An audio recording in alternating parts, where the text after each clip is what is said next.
भूकंप का केंद्र नेपाल का लामजुंग था, लिहाजा नेपाल पर सबसे ज्यादा कहर टूटा। काठमांडू शहर की तो मानो शक्ल ही बदल गई। जमीन से लेकर दुनिया की सबसे ऊंची चोटी माउंट एवरेस्ट तक तबाही की परछाई बस हर तरफ दिखाई दी।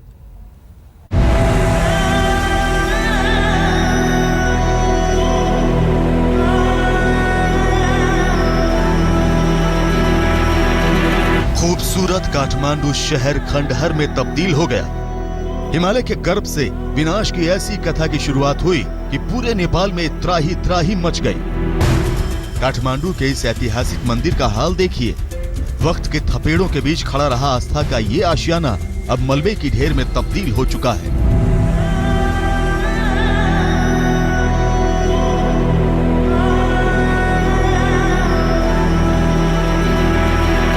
अब जरा धरहरा के धराशायी भीमसेन टावर का भी हाल देखिए।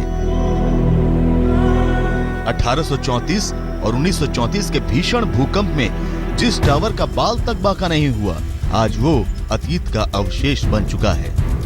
9 मंजिल के इस टावर से काठमांडू शहर का मुआयना करने वालों को अब यहाँ से मन महसूस कर लौट जाना होगा। बहुत साल बाद, जैसे आपका करीब 80 बरस के बाद में ये सबसे बड़ा भूकंप का झटका है। और इसका तराई से लेकर पहाड़ तक का, पोखरा के नज़दीक में जो लामजुंग जिला है हमारा, वहाँ इसका जैसे सेंटर था।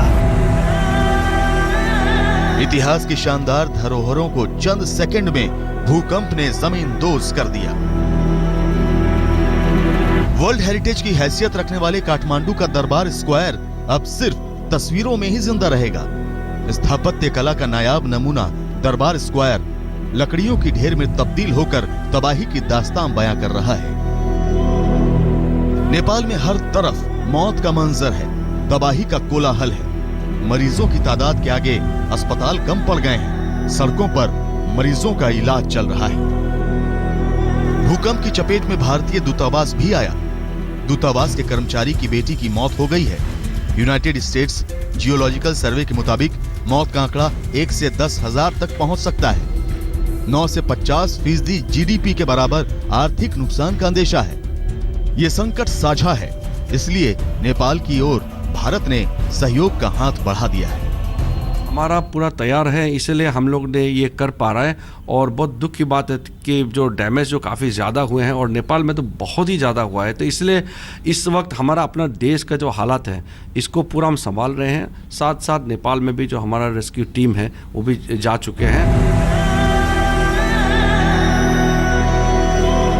भूकंप की मार नेपाल पर दोहरी पड़ी। भूकंप के बाद हिमस्खलन हुआ, जिसमें माउंट एवरेस्ट के बेस कैंप में मौजूद पर्वतारोही बह गए। कितने, इसका अंदाजा अभी लगाया जाना मुश्किल है। अभी तो तबाही की शुरुआती तस्वीरें ही आ पाई हैं। जब मलबा हटेगा तभी तबाही की असली सूरत सामने आ पाएगी। दिल्ली में सिद्धार्थ तिवारी और बालकृष्ण के साथ पंकज दास, काठमांडू आज तक।